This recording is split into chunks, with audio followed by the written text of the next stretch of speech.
En la clase de hoy vamos a dar inicio al estudio del sector público.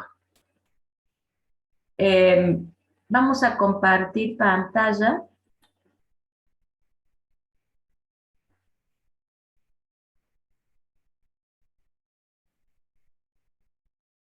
Bien. Vamos a analizar entonces el sector público. Ya vimos renta nacional, que era una medida, una serie de variables macroeconómicas destinadas a medir una economía de toda una región o un país que nos permite comparar el desarrollo de los países entre sí o de un país a lo largo del tiempo.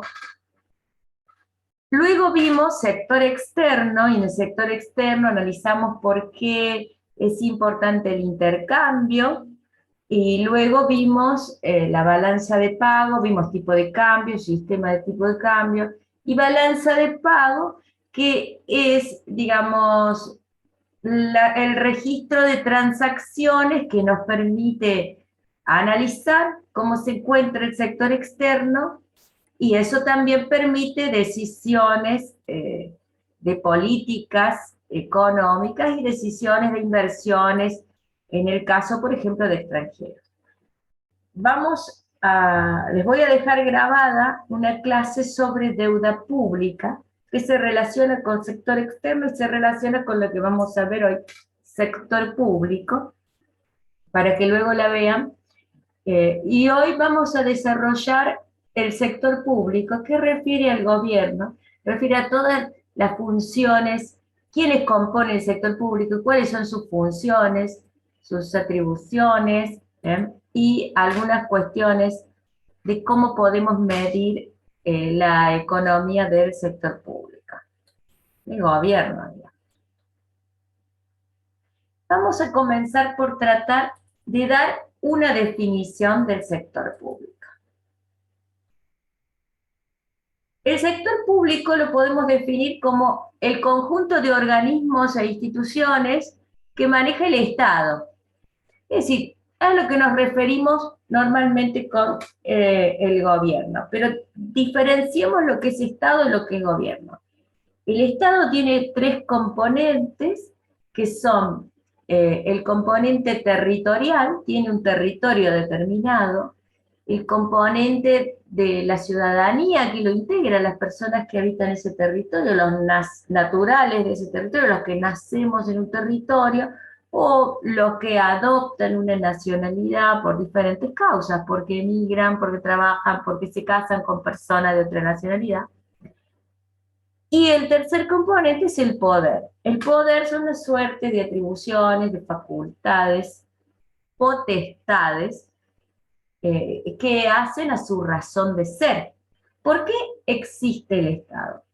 El Estado existe porque nosotros necesitamos garantizar una serie de derechos, vivir armónicamente en comunidad, para lo cual no podemos hacer justicia por mano propia. Entonces, confiamos nuestra seguridad, la justicia, el acceso a la salud, a la educación, la satisfacción de nuestras necesidades en general, a que se lleve a cabo a través del Estado. ¿Y a qué nos referimos cuando hablamos de gobierno? El gobierno son las personas que en cada momento detentan estas potestades, detentan el cargo de, por ejemplo, el presidente de la Nación, sus ministros, los legisladores, miembros del Congreso Nacional, senadores y diputados, el gobernador de provincias, sus ministros, los legisladores provinciales, los miembros de la Corte Suprema, etc. Ellos son los que vamos a denominar gobierno. Muchas veces nos referimos a lo mismo, pero tengamos en cuenta esas diferencias. Aunque utilicemos la misma palabra, tengamos en cuenta que quien va a ejercer esa potestad es el gobierno que esté en esa región en ese momento. Entonces, por un lado representa la propiedad pública en contraposición con el sector privado. Es decir, ¿cuál es la principal diferencia entre el sector público y el privado? es que el sector público tiene una serie de potestades que puede utilizar que el privado no las tiene, porque el privado ha delegado en el Estado esas potestades, como la de administrar justicia, brindar seguridad, etcétera. Con lo cual el sector público puede obligarnos a nosotros, a las personas, a determinadas cosas. Es decir, los privados, como personas físicas o jurídicas, tenemos una propiedad individual, tenemos la propiedad de una empresa, etcétera. El Estado tiene propiedades públicas, por ejemplo, ¿no? Y a su vez, yo no quiero entrar, por sería una cuestión de derecho, tienen algunas características diferentes a la propiedad privada. El Estado está representado por las instituciones, organizaciones, empresas. Vamos a ver cada una de ellas, en general vamos a definirlas, pero tengamos en cuenta que, por ejemplo, las empresas pueden ser completamente estatales. Por ejemplo, la empresa prestadora del servicio de energía eléctrica de la provincia de Córdoba, EPEC, es una empresa provincial, pero también puede ser mixta, con una parte de capital estatal y una parte de privados. Existen distintos tipos de privatizaciones y estos conceptos han evolucionado a lo largo del tiempo. Pero acá hay una definición que está muy interesante, que dice es el centro del poder del cual emana la política económica del país. Emana todas las políticas públicas del país, sociales, económicas, culturales, de seguridad, de derechos humanos, las políticas públicas y, por supuesto, las económicas. Nosotros acá, cuando analicemos sector público, nos vamos a centrar en las políticas económicas, pero que tengan claro que emanan todas las políticas públicas. Y vamos a ver por qué. El tamaño del sector público, bueno, es un eje de debate, como dice ahí. Inicialmente se pensaba, bueno, el sector público debe ser pequeño, tenemos que disminuir el gasto público. Vamos a ver por qué en algunos aspectos sí y por qué en algunos aspectos no. Eh, Fíjense, se debate porque además este concepto del tamaño es un concepto dinámico. Y cada gobierno que asume va determinando, por ejemplo, la cantidad de sus ministerios. Entonces, eh, y la cantidad y la conformación. Esto es dinámico, va evolucionando en el tiempo. Por eso siempre hay eje de debates. Hay quienes consideran que el Estado debe ser mínimo, es decir, solamente con la protección contra el robo, el fraude, el cumplimiento de los contratos, es decir, solo la cuestión que diríamos más bien de seguridad y de justicia, mientras que hay otros que consideran que el Estado tiene que prestar más funciones, que tiene un rol más protagónico y uno muy importante, acá vamos a hablarlo desde el punto de vista económico, porque desde el punto de vista social hay muchos otros roles que le podemos asignar, pero incluso acá, desde el punto de vista económico, tiene roles empresariales, roles de la distribución del ingreso, el tema de la pobreza y la equidad. Lo que estuvimos viendo objetivos para el desarrollo sustentable, ustedes habrán visto que estos son hoy los temas centrales del debate, no solo en un país, sino mundial. Y más aún con la pandemia que nos ha tocado vivir, que nos lleva a replantear, porque estos logros de reducir la pobreza se están viendo afectados por la situación global, sanitaria y económica. Bueno, no hay una regla que nos diga cuál es el tamaño óptimo, no lo va a haber. Esto es un concepto que va evolucionando y además cada gobierno establece su propio plan de gobierno y este plan de gobierno se encuentra sustentado por una organización particular. Hasta fíjense cómo han evolucionado los nombres de los ministerios. Antiguamente era, por ejemplo, el Ministerio de Economía y ahora se habla de finanzas y modernización del Estado. Es decir, van cambiando los nombres en función también de los valores, de los conceptos, de las dinámicas mundiales y, y del lugar de cada país. La realidad es que el tamaño de un Estado se vincula al rol que sus ciudadanos le quieren asignar y a su grado de eficiencia. más roles le asignamos, probablemente tengamos un Estado más grande y quizá esto vaya en contra de tener mayor eficiencia. Recuerden que la eficiencia se relaciona con la utilización de los recursos, de manera que con los mismos recursos podamos satisfacer mayor cantidad de necesidades, mientras que la eficacia se relaciona con el logro de los objetivos. Somos eficaces cuando logramos los objetivos que nos hemos propuesto. Somos eficientes cuando lo hacemos con menor cantidad de recursos. Y en menor tiempo también, porque la eficiencia tiene el componente tiempo. Entonces, dice Richard Musgrave que el Estado tiene 3 grandes brazos económicos que debieran ser su foco principal en la actividad económica de un país. El primero es la asignación. El Estado interviene en la economía y cada vez que interviene lo hace para asignar recursos. Al asignar recursos, asigna renta, distribuye riqueza. O, dicho en sentido contrario, a contrario sensu, decimos los abogados, va mitigando la pobreza, ¿bien? Puede ser, es un objetivo.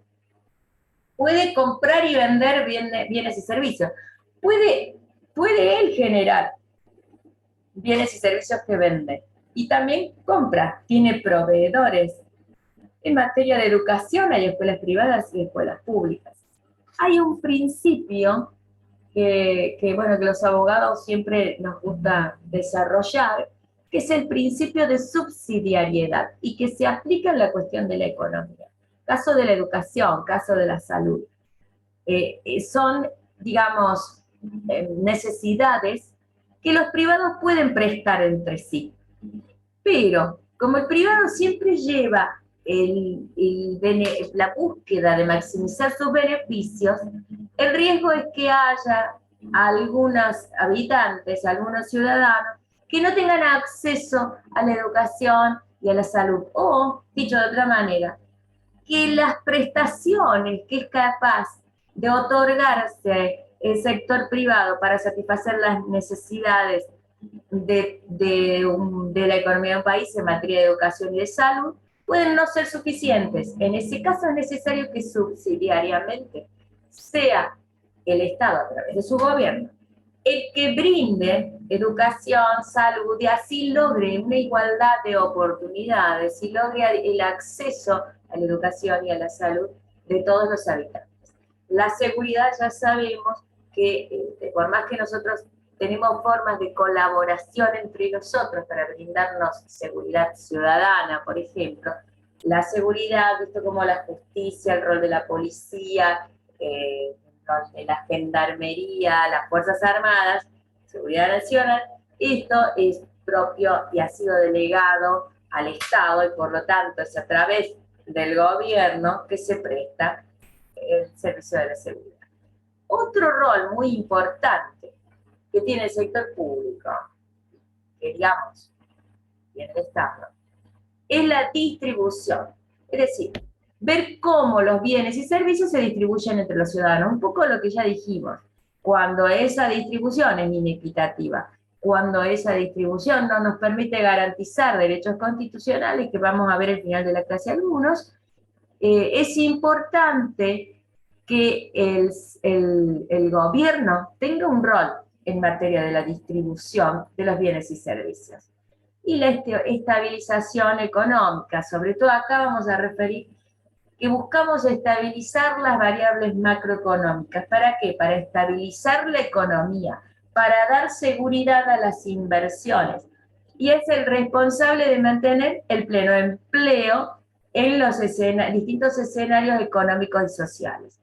En general, en las curvas que hemos visto cuando vimos producción, cuando hemos visto mercados, hemos visto en pleno empleo. En pleno empleo quiere decir que estamos trabajando en nuestra frontera de posibilidad de la producción, recuerden, donde estamos utilizando de manera racional todos nuestros recursos y estamos en un punto sobre la frontera que nos brinda, diríamos, una cierta eficiencia en esto. Y buscamos estabilizar en esos puntos la economía. En el caso que hubiera desfasajes, el Estado va a intervenir para volver a este punto donde somos eficientes, económicamente eficientes y estables. Acá un poco de historia que lo vamos a tratar de pasar brevemente, porque nos vamos a centrar más en los otros conceptos. A inicios del siglo XX y hasta 1930, de lo que se encargaba el Estado, porque hay un avance, una evolución en estos conceptos. El Estado nos brindaba seguridad, nos brindaba defensa y protegía la propiedad, por eso dice derechos de propiedad. Cuando hablamos de propiedad, hablamos del concepto de la propiedad individual, la propiedad de los privados, ya sea material o ya sea intelectual. También hablamos de la propiedad intelectual, la marca, los procedimientos, los procesos, todo lo que podamos registrar. Bien.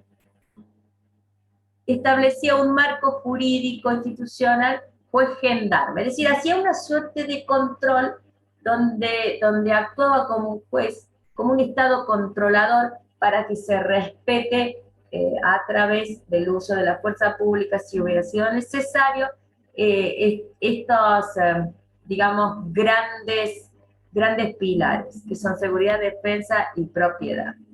Y el Estado era el único, el sector privado, digamos, el sector privado se encargaba de la parte de los intercambios económicos, de la actividad económica y su desarrollo. No tenía el Estado actividad económica per se, sino que establecía el marco jurídico institucional en que esa actividad económica se desarrollaba. Por eso que dice, ¿a qué nos referimos? El sector privado era relevante en la apertura comercial, el tipo de transacciones comerciales, la circulación de capitales y la estabilidad monetaria. Vamos a ver moneda en el próximo bloque. Vamos a ver que al inicio de la moneda se origina cuando se deja el trueque, porque el trueque no nos permitía realmente el intercambio de paridad de valor entre las cosas, y se busca algo que sirva para intercambio. Se utiliza primero la sal, se utilizan los metales preciosos o las piedras preciosas como el oro, y luego se empieza a acuñar moneda, como la conocemos, desde la Edad Media se empieza a acuñar la moneda, primero con metales preciosos y luego con metales sin mucho valor, pero dándole un valor numérico, un valor monetario, que estaba de alguna manera respaldada en una serie de reservas en oro. Entonces esto decimos el patrón oro, que ya no tenemos más patrón oro. Después pasó a ser el dólar y ahora las reservas también son. Ya vamos a ver en este sector financiero a qué nos referimos con reservas, ¿no? Nuestra moneda, las monedas van perdiendo esa reserva, ahora se habla mucho más de la confianza. En esta evolución, este patrón, este respaldo le daba estabilidad a la moneda. Hoy la estabilidad, decimos, está dada más bien por la confianza. Y lo que sí, si el sector privado se encargaba de esto, acá cuando hablamos de moneda hablamos de bancos, vamos a ver cómo surgieron los bancos en la Edad Media. A pesar de que hubiera un gran crecimiento económico, la desigualdad social existe porque el sector privado determinaba quién ingresaba o no ingresaba a un mercado, quién era bancario o no era bancario. En cambio, hoy se trata de disminuir las desigualdades sociales. Pero después de la Primera Guerra Mundial, la actividad del sector privado comienza a transformarse. Comienzan a haber algunos cambios en el mundo, en el concepto de Estado, porque fue muy fuerte la Segunda Guerra Mundial, la primera y la segunda, trajeron impactos económicos muy grandes en los países y llevó como un nuevo equilibrio entre países. Entre los años 30 y 60, hablamos de Keynes, surge la crítica a la economía clásica, ¿bien?, donde el mercado determina la producción a través de la demanda. Después de la crisis del 29, con la Gran Depresión, el Estado empieza a participar directamente en la economía. porque a la economía de los países había quedado tan afectada que ya directamente es el Estado que empieza a tomar parte y comienza a ser él en sí mismo el factor de desarrollo económico y social. Entonces, ocurre un proceso de prosperidad económica con una importante presencia estatal. Y ahí y ya van a ver, a partir de los años 70 se cuestiona el papel del Estado, porque hay un momento de crisis mundial en el 70 que también lleva a un aumento del desempleo, una gran inflación, y esta crisis del Estado llevó a cuestionar un poco este papel, porque a medida que el Estado absorbe o asume más responsabilidades,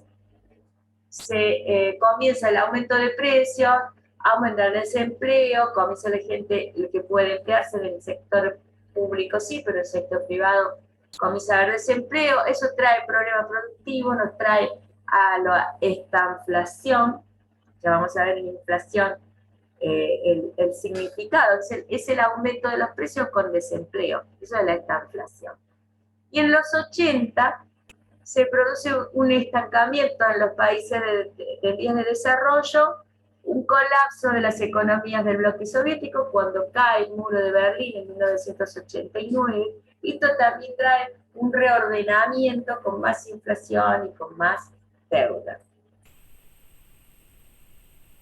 En los 90, este concepto de estado de bienestar, este estado que viene a satisfacer nuestras necesidades, por eso se llama el estado de bienestar, para que todos vivamos en esta suerte de bienestar, no resuelve las fallas del mercado. ¿Recuerdan las fallas del mercado? Las asimetrías en la información, los monopolios y oligopolios, y después teníamos también las externalidades. No resuelve la falla de mercado y empezamos a tener situaciones de poca eficiencia.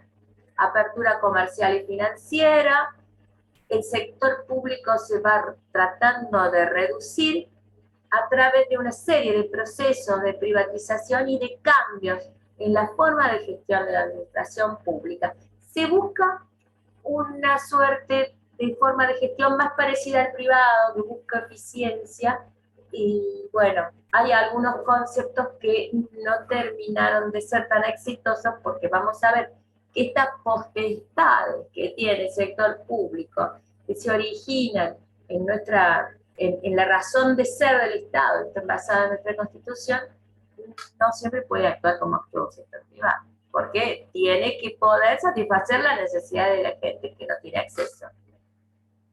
Y acá comenzamos a desarrollar este tema de que si aplicamos políticas monetarias versus políticas fiscales. Las políticas fiscales son todas aquellas políticas que se basan en los conceptos que vimos del sector externo y que vamos a ver hoy.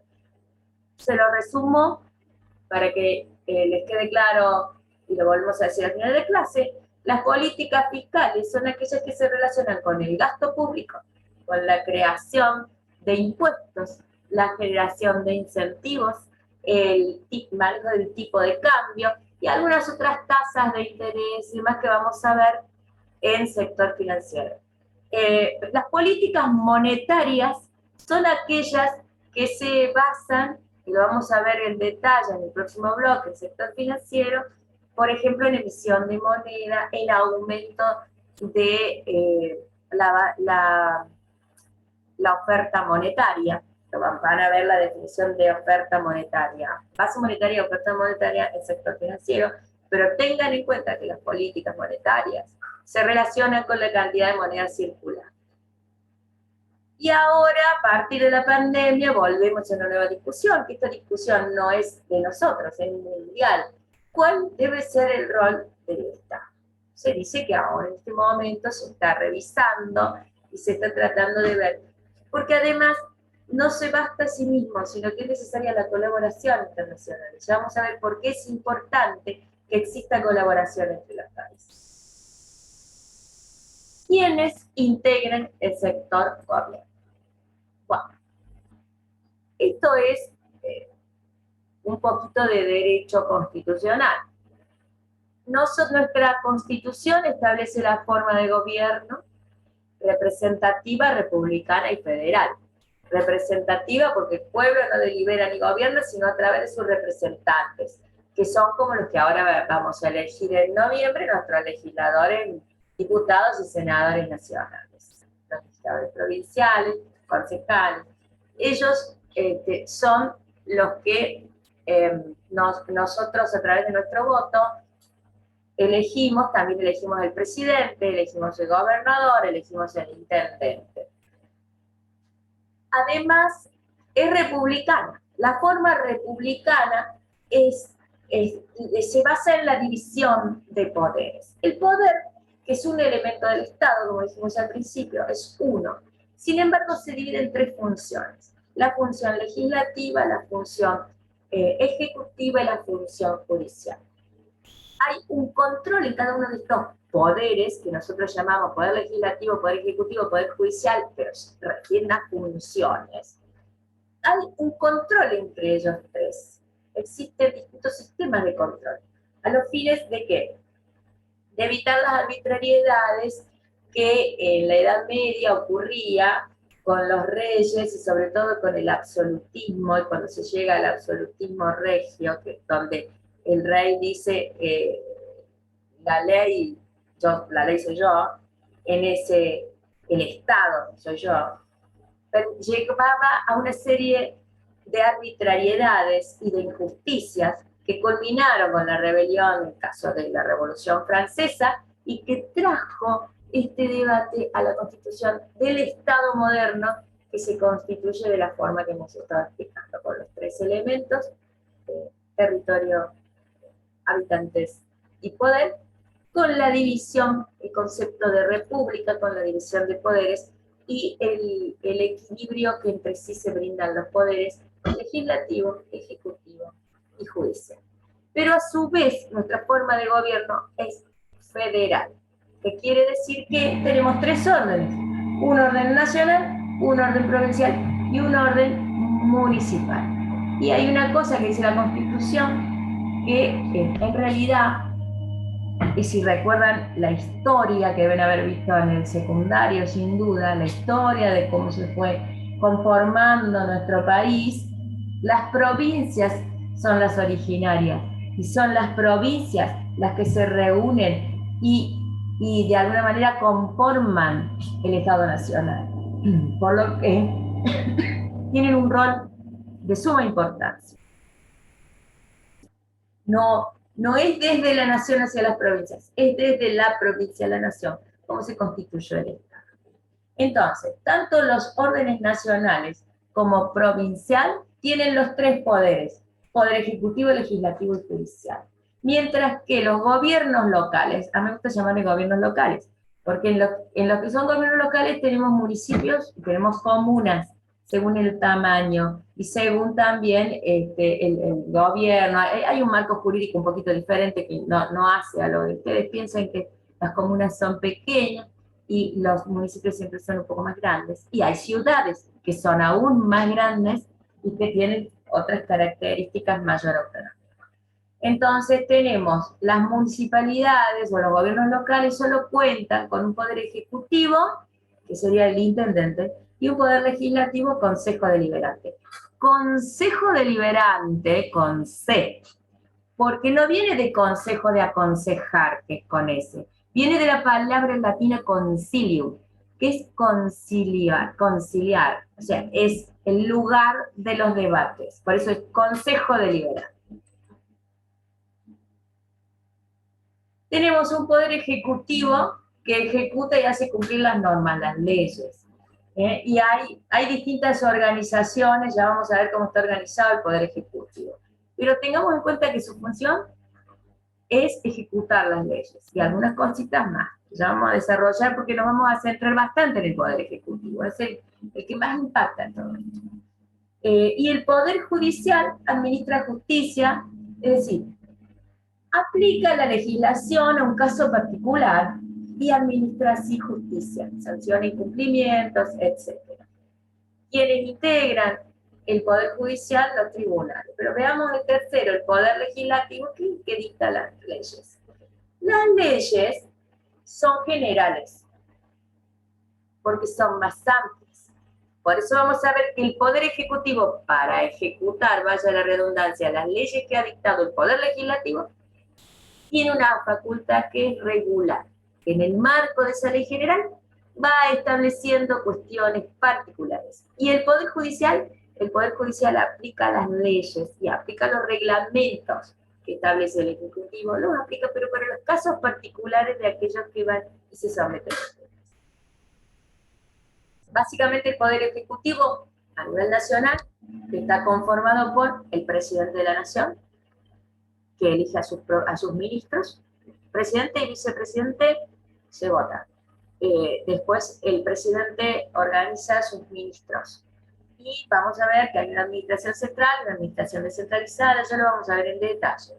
El Poder Judicial está integrado por los tribunales de primera instancia, de segunda instancia, que son las cámaras de apelación, y de tercera instancia, que para el caso provincial sería el Tribunal Superior de Justicia, y para el caso de Nación es la Corte Suprema de Justicia de la Nación.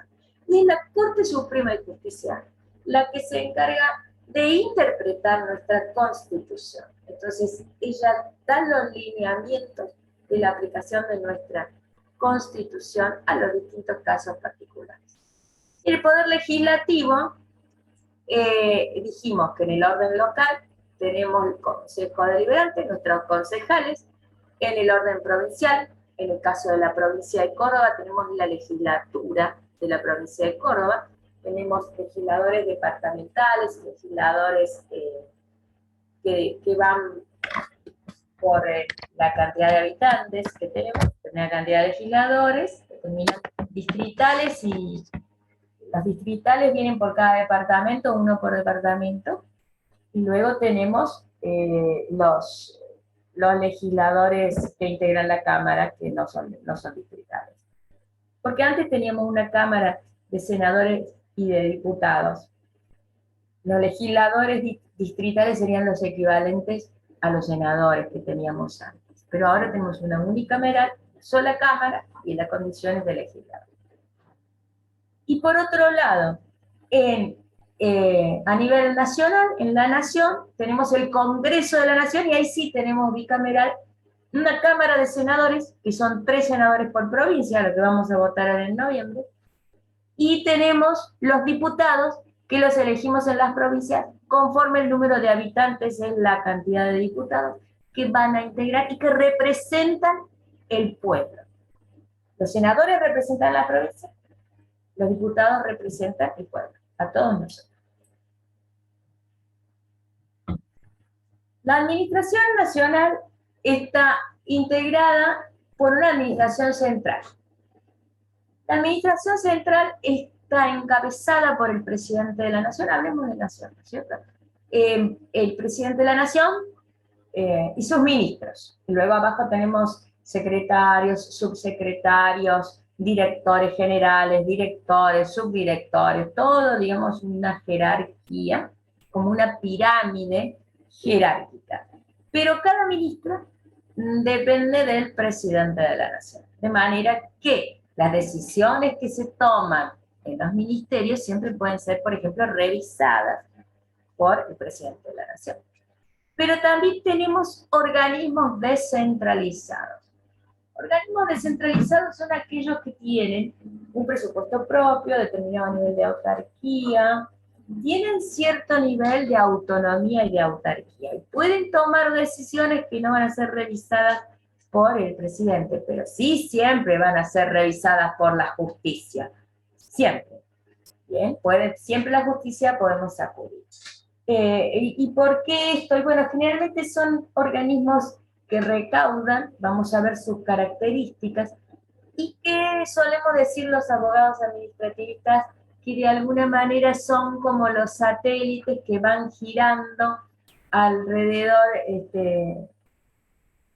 alrededor de los planetas, o los planetas giran alrededor del Sol, el Sol la administración descentralizada, los planetas serían los organismos descentralizados, que si bien gozan de esta autonomía para algunas decisiones, siempre hay un deber de vigilancia, un deber de armonización que tienen para con la administración central, o sea, el presidente de la nación. Y las instituciones de seguridad social son aquellas instituciones donde, por ejemplo, administran los fondos de jubilaciones o algunos otros beneficios propios de la seguridad social, como las pensiones, la jubilación. Entonces, económicamente, ¿cuál es la diferencia? Presupuestariamente, la administración centralizada tiene un presupuesto que es global y responden a la máxima autoridad, ya sea nacional, ya sea provincial, sería el gobernador, o si es municipal, el intendente. Mientras que, veamos, esto lo dijimos, bueno, mientras que la administración descentralizada tiene cierta autonomía. ¿Y qué ocurre con el poder legislativo? Tenemos la legislatura, pero también tenemos organismos de control que tienen la Defensoría del Pueblo está, digamos, es un organismo constitucional, pero tiene una relación con la legislatura. Primero le hace como de soporte o de apoyo en algunas cosas con la legislatura y se nombra el Defensor del Pueblo a través de la legislatura, y su presupuesto también se organiza a través del presupuesto de legislatura, ¿no? Mientras que en el Poder Ejecutivo tenemos, por ejemplo, el Ministerio Público Fiscal. Es decir, el Ministerio Público Fiscal, las fiscalías, que ustedes las escuchan en el Poder Judicial, no son el Poder Judicial, son el Poder Ejecutivo. Las fiscalías que hacen las investigaciones. Los jueces, los secretarios de juzgado, sí son Poder Judicial. Pero todos trabajan en conjunto. El poder Judicial, tenemos los juzgados, las cámaras y la Tribunal Superior o la Corte Suprema. Acá dijimos la administración descentralizada, tienen algún grado de autonomía respecto de la administración central. Por ejemplo, tienen personalidad jurídica propia. Los ministerios todos tienen una sola personalidad jurídica en la administración central. En cambio, cada uno de las instituciones de la administración descentralizada gozan de personalidad jurídica propia, gozan de autarquía. Quiere decir que tienen presupuestos propios, pero quiere decir que tienen recursos propios. Generalmente son los organismos recaudadores de recursos, por ejemplo, AFIP recauda, por ejemplo, el CEP controla y recauda a través de una tasa destinada.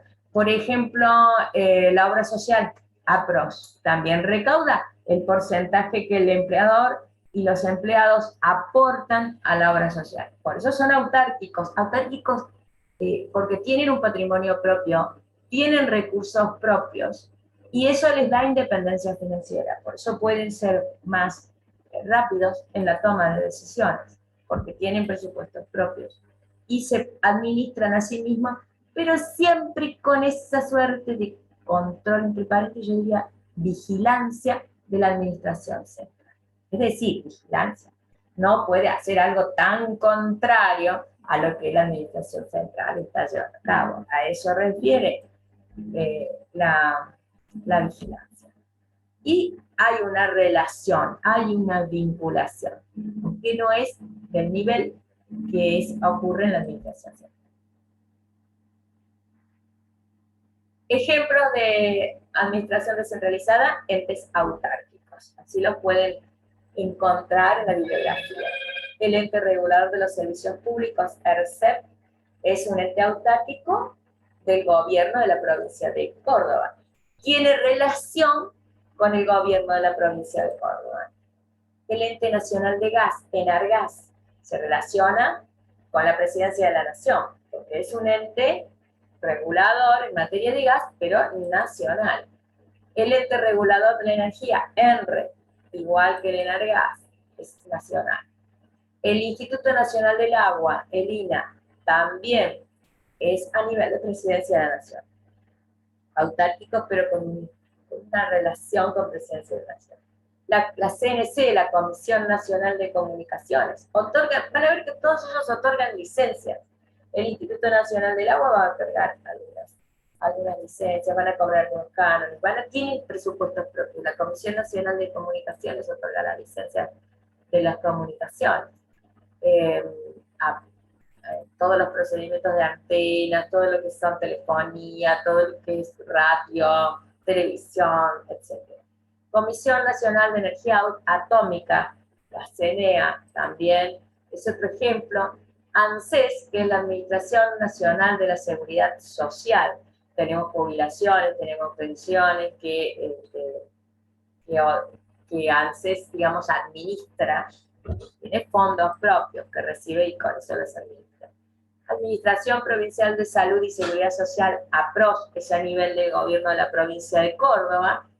La Administración Federal de Ingresos Públicos, AFIP, que la vamos a ver un poquito más en detalle porque ¿qué es lo que hace AFIP? Recauda los impuestos, dicho brevemente, y en términos simples, recauda los impuestos, que después se van a ir a rentas generales para ver a dónde se destinan, pero el encargado de recaudarlas es AFIP. La Dirección General de Rentas tiene la misma función a nivel provincial, depende del gobierno de la provincia de Córdoba, pero eso no está. ¿Quién es más? Aparte de la administración, ya está, en sus tres poderes, y los entes autárquicos, ¿quién es más integra del sector gobierno? Bueno, en la administración nos estábamos viendo el Tribunal de Cuentas también, que es un ente de control que lleva un control de la transparencia legal y económico del presupuesto y del cumplimiento de las normas y de los proyectos y planes, etc. Tengan en cuenta que hay un Tribunal de Cuentas provincial y un Tribunal de Cuentas municipal, provincial, y a nivel nacional tenemos la Auditoría General de la Nación y la Sindicatura de la Nación.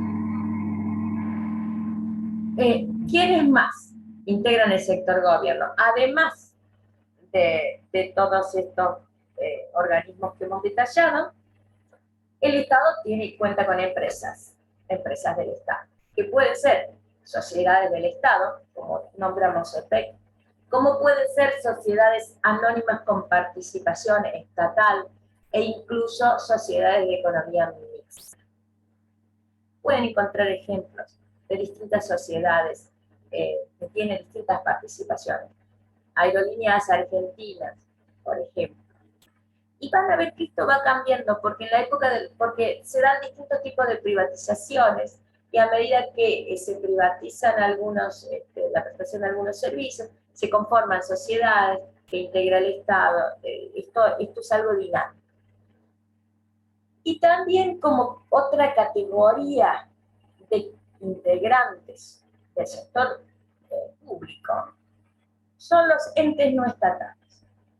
Los entes no estatales, pero que no es cualquier ente no estatal, porque una organización no gubernamental es un ente no estatal, pero no integra el sector público. Son entes públicos no estatales. Son entes que tienen una función pública, pero no son estatales. Lo llevan adelante privados, pero el Estado le otorga a esos privados una función pública a desarrollar. Por ejemplo, los colegios profesionales que otorgan matrículas habilitantes y realizan el control del ejercicio de la profesión. Son creadas por ley. A través de la ley es como el Estado les otorga esta facultad pública. Y otro sector, digamos, otra categoría que compone el sector público, son los fondos fiduciarios del Estado Nacional. Los fondos fiduciarios son cuando se destina determinado monto, determinados fondos, que pueden ser públicos y privados, porque hoy tenemos mucha participación pública-privada, que digamos, se desarrollan, se implementan con una finalidad determinada. Cumplida la finalidad, ese fondo ya no tiene razón de continuar existiendo. Generalmente la finalidad es de tipo de infraestructura. Por ejemplo, creación de carreteras, la creación de determinadas cuestiones. Podría ser un hospital, podría ser podría ser escuelas, podrían ser transporte, etcétera. Acá hay distintos tipos de ejemplos que podrían buscar, pero siempre el fondo fiduciario tiene una finalidad particular. Hay fondos fiduciarios también de privados, pero acá estamos hablando de los fondos fiduciarios del Estado Nacional. Puede haber fondos fiduciarios también del Estado provincial. Pero estamos hablando, puede estar compuesto por provincia nacional. Depende de la obra, sobre todo obras de infraestructura, obra pública. Veamos eso. Tenemos el sector público, administraciones públicas, central y organismos autónomos. No forma parte de la administración central, acá esto es un error. Tenemos presidencia, ministerios y los autónomos. Esto no estaría dependiendo, sino que serían como desde abajo. Estos dos dependen directamente. La administración, esto porque refiere a España, dice comunidades autónomas. Diríamos gobiernos locales, provinciales, porque acá dice corporaciones locales, serían para nosotros gobiernos locales. Comunidades autónomas para España, para nosotros son gobiernos provinciales. Y después tenemos, acá estaría administración nacional, presidencia, ministerios, otros organismos autónomos. Pero de acá, de provincia, también saldrían gobernación, ministerios y otra administración descentralizada. Y de gobiernos locales saldría intendencia y consejo de gobierno. Y tenemos también, recuerden, el poder judicial a nivel nacional, a nivel provincial, pero no a nivel municipal. También tenemos empresas públicas, financieras o no financieras, pero acá voy a hacer un paréntesis. Nosotros vamos a hablar solamente de las empresas públicas no financieras, porque todo lo que es financiero lo vamos a ver en el sector financiero. Por lo tanto, las empresas públicas financieras no vamos a desarrollar. Cuando hablamos acá del sector público, hablamos del sector público no financiero. ¿Cuáles son las funciones del sector público? Una función, no son muchas, van a encontrar distintas bibliografías, distintos nombres de las funciones, pero todas conducen a lo mismo. Pueden ser una clasificación, esta que le damos, u otra que saquen de otra bibliografía, pero van a ver que a grandes rasgos siempre son las mismas. Una es la función de regulación, que es establecer el marco legal para la economía. Tenemos unas leyes que dicta el poder legislativo, el Congreso de la Nación, la legislatura provincial, que son leyes generales. Y en el marco de estas leyes, el gobierno, digamos, tiene la facultad, la administración pública, tiene la facultad de regular. Y acá depende de la materia, puede ser un organismo autárquico, los autárquicos utilizan mucho la regulación, vamos a ver ejemplos. Otra función, vender y comprar bienes y servicios. Vender y comprar bienes y servicios porque el Estado puede generar bienes y servicios, puede generar, por ejemplo, servicios educativos, escuelas, hospitales, pero puede también tener empresas que generen otros bienes, presta servicios públicos. Y también realiza transferencias. Las transferencias son, digamos, una corriente monetaria, son montos de dinero que reciben los ciudadanos por distintas razones, fundados en ley, por ejemplo, las jubilaciones, las pensiones a los héroes de Malvinas, las pensiones que pueda tener porque falleció su cónyuge, pensiones por discapacidad, etc. Esos son transferencias, porque quien lo recibe no realiza ninguna actividad como contraprestación. También establece impuestos. Esto es, a través de los impuestos desarrolla políticas fiscales. Cuando hablemos de políticas fiscales, se le pregunte, ¿qué política fiscal usted conoce? Piense, establecer un impuesto. Es lo primero que le tiene que venir como un ejemplo. Y también la función de estabilizar la economía. Estabilizar la economía tiene que ver con el control de los precios, el control del tipo de cambio, todas estas variables macroeconómicas que hemos desarrollado cómo de alguna manera analizamos cómo va evolucionando el PBI, cómo podemos mantener una economía creciente y evitar que se contraiga la economía, cómo actuamos con estas distintas variables macroeconómicas para lograr la estabilidad de la economía. Vamos a ver mucho de ello cuando veamos inflación. La redistribución de la renta. Todas estas actividades nos llevan a redistribuir la renta. Cuando establece un marco legal para el desarrollo de una actividad económica, está distribuyendo renta. Cuando vende, compra bienes y servicios, realiza transferencias, está distribuyendo renta. Cuando establece impuestos, está distribuyendo renta. Cuando genera un gasto de renta, de compra. Cuando establece políticas públicas que nos lleven a buscar estabilizar también economía con algunas variables, como las variables de desarrollo que vimos en renta nacional, recuerden la importancia que le dimos a la redistribución de la renta y a medir cómo está distribuida esa renta con el índice de Gini, la curva de Lorenz. Otra función sumamente importante que también vamos a desarrollar más bien al final de macroeconomía es procurar la eficiencia económica. Lograr la eficiencia económica, mantenernos en el pleno empleo, en esa curva de frontera de posibilidades de la producción, donde somos eficientes para satisfacer la mayor cantidad de necesidades con los recursos que tenemos. Vamos a tratar de ver regulación. No creo que veamos todas las disciplinas hoy, pero vamos a tratar de ver el marco legal y regulación. El marco legal y regulación, cuando hablamos de regulación, nos referimos a todas las normas, leyes, decretos, reglamentos, ordenanzas, procedimientos e incluso resoluciones, porque todas estas van de distintos niveles de jerarquía. Leyes de los legisladores, decretos del gobernador o del presidente de la nación, los reglamentos que puede elaborar a lo mejor un organismo autárquico que tiene la función de regular en una materia determinada.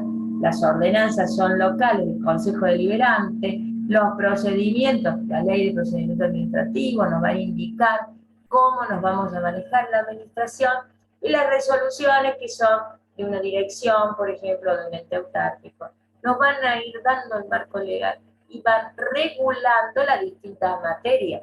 Por ejemplo, AFIP regula en materia de la determinación de los impuestos. Entonces, ahí también va a regular cómo va a determinar el impuesto. El CEP va a regular en materia de servicios públicos. Ustedes van a tener, la Secretaría de Ambiente regula en materia de protección del medio ambiente.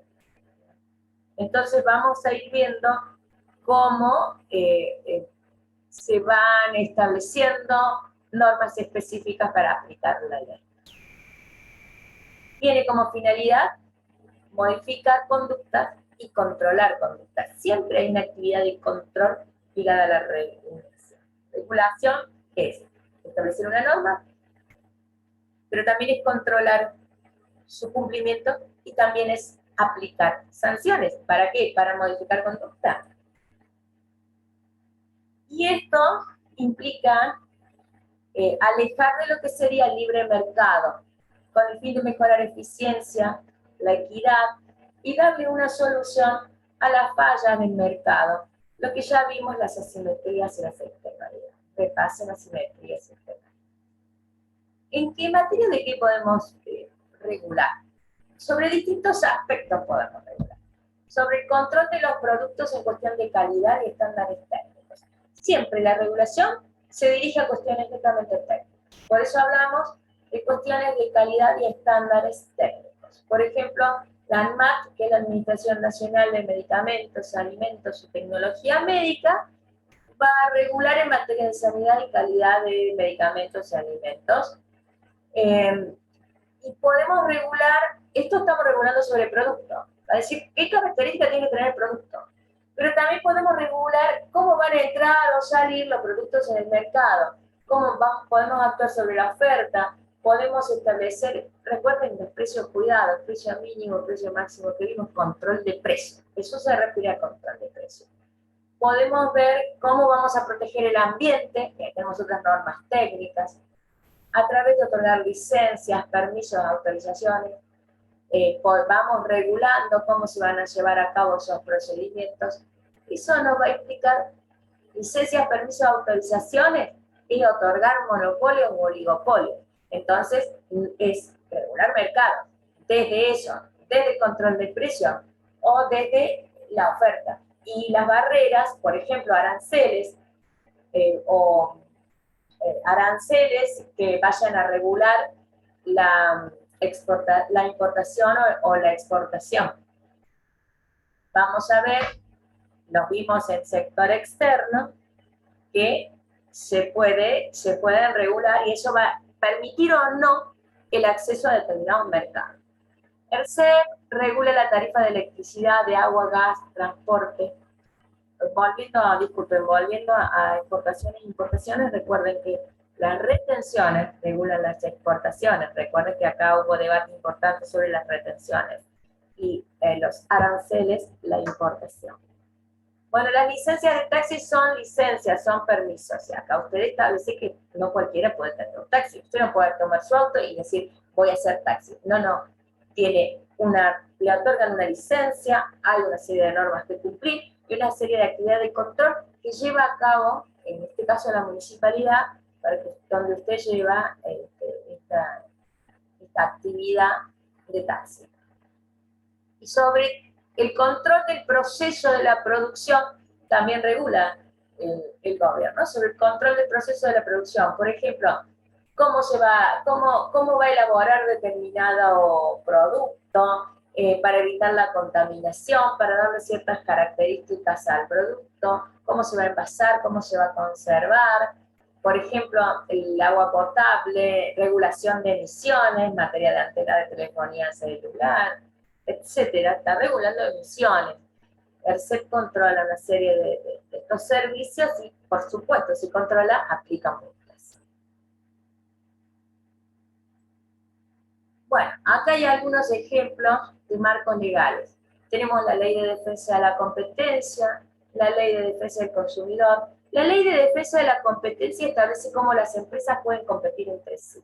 Establece lo que vamos a considerar una competencia en el mercado que es desleal, porque no le permite, digamos, va a tratar de evitar que sean las empresas las que puedan de alguna manera controlar ese mercado, para que los más pequeños también puedan tener de alguna manera influencia en el mercado y puedan ingresar a ese mercado.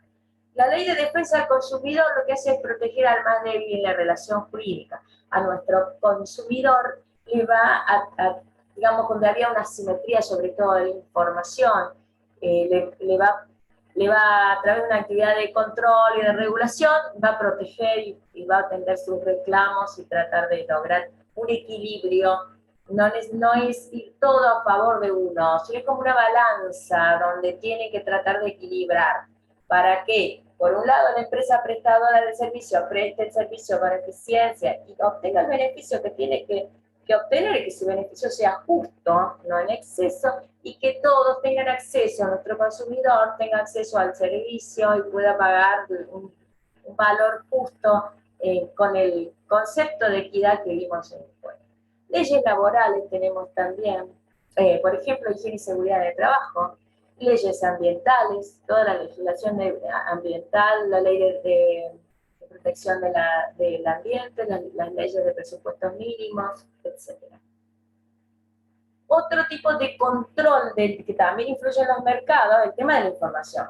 La información es fundamental para que un mercado tome decisiones. Entonces, el control de la información en el atributo de los productos, la propaganda, los vencimientos, condiciones de trabajo, si se trata de algo nocivo para la salud, es muy importante. Lo que en este marco nosotros conocemos algo, el acceso a la información pública, pero además regular las propagandas, que no sea mentirosa la información que se difunde, que no atente contra los derechos de nuestro consumidor, de nuestro ciudadano, que no sea nocivo a la salud ni a la economía.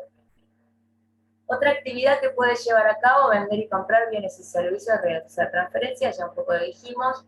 El Estado brinda justicia, seguridad y defensa, y actúa sobre los monopolios naturales, es decir, si hay un monopolio que es natural, porque hay una infraestructura que hace necesaria la existencia de un monopolio, Ferrovías Argentinas, el servicio educativo de las universidades, los hospitales públicos no son tanto así, bueno, pero digamos, los hospitales públicos sí tienen una regulación porque existe este principio de subsidiariedad que trata de lograr el acceso a la salud de todos. Entonces, no sería un monopolio, pero sí, es un mercado. Todo lo que es la sanidad tiene que estar controlado y regulado. Las farmacias, todo el ejercicio, porque no solo los hospitales públicos, también está regulado el ejercicio privado de la profesión de la salud. Porque el acceso a la salud y la garantía de este derecho sea una función del Estado. Y se busca que todos tengan acceso, es decir, no que haya alguno que vaya a tener costos tan elevados que los otros no tengan acceso a ese servicio. Compra bienes al sector privado que puede consumir o puede invertir, en caso de y realiza transferencias o pagos sin contraprestación, y acá tenemos los ejemplos: asignaciones familiares, pensiones, jubilaciones, subsidios. Vimos impuestos, ¿no es cierto? Vimos ya la clasificación, todo lo que vimos de impuestos en renta nacional, también relacionando acá, incluyanlo en este punto. Establece impuestos ¿para qué? Para financiar el gasto público, políticas fiscales. Gasto público es una política fiscal. Promover cambios sociales, económicos o determinadas actividades productivas, la distribución del ingreso o la renta que sea de manera más equitativa, derechos a la exportación, aranceles de importación, y la estabilización de la economía con distintas herramientas. Los impuestos, las políticas fiscales que refieren al impuesto y al gasto público. Bueno, la demanda agregada, tómenlo como si fuera la renta nacional, porque es una forma de medir también la renta nacional, que no la hemos visto nosotros, porque no está en nuestro programa, pero el impacto de la política fiscal recae directamente en la renta nacional. La asignación del recurso y la distribución del ingreso. Recuerden lo que vimos en renta.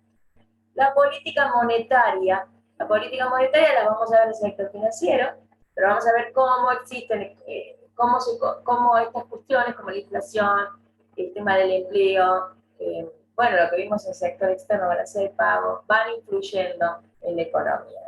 Ahí está, vamos a volver cuando terminemos el sector financiero. Pero tengan en cuenta que estas son distintas políticas macroeconómicas. La distribución de la renta, dijimos ser más solidario con los más pobres, el principio de justicia y de equidad, el desarrollo, lo que vimos para el desarrollo sostenible, que es tan importante el bienestar de las personas. ¿Cómo se va a trasladar desde los más ricos a los más pobres, de manera que se vayan logrando condiciones de igualdad? Esa curva de Lorenz no sea tan desproporcionada. Eso es redistribuir renta o ingreso. Y a través de las transferencias, porque a través de los impuestos de las transferencias, las tarifas solidarias, es una forma de generar esta redistribución de la renta. La eficiencia económica, que dijimos actuamos en fallas de los mercados, ya hemos visto el tema de las fallas de los mercados, se relaciona directamente con la eficiencia económica. Sobre qué producir, sobre estar en el marco de la frontera de posibilidades de la producción y encontrarnos allí, y garantizar el acceso a la educación, a la salud, al bienestar, a la calidad de vida, a la alimentación, la vivienda, etc. Bueno, prohibir algunos bienes también, como el alcohol y el tabaco, ¿a través de qué? De impuestos. Recuerda que lo vimos eso cuando desarrollamos el tema de los impuestos. Cómo producir, cómo adaptar las tecnologías. Esto es algo, también tengan en cuenta que va variando, que es dinámico, cómo cuidamos el ambiente, cómo cuidamos la salud, y a través de qué método vamos a llevar a cabo esta actividad de regulación. Esto es muy importante, porque tenemos que tener en cuenta que las cuestiones técnicas se basan en la regulación, porque son dinámicas. Y las leyes en el Congreso se tardan a veces mucho en cambiar. Hay que lograr consensos, más bien de tipo político. Acá son decisiones más bien fundadas en dictámenes técnicos. Y cómo la técnica, la tecnología y la ciencia avanzan y nos permiten establecer regulaciones cada vez más beneficiosas de los ciudadanos.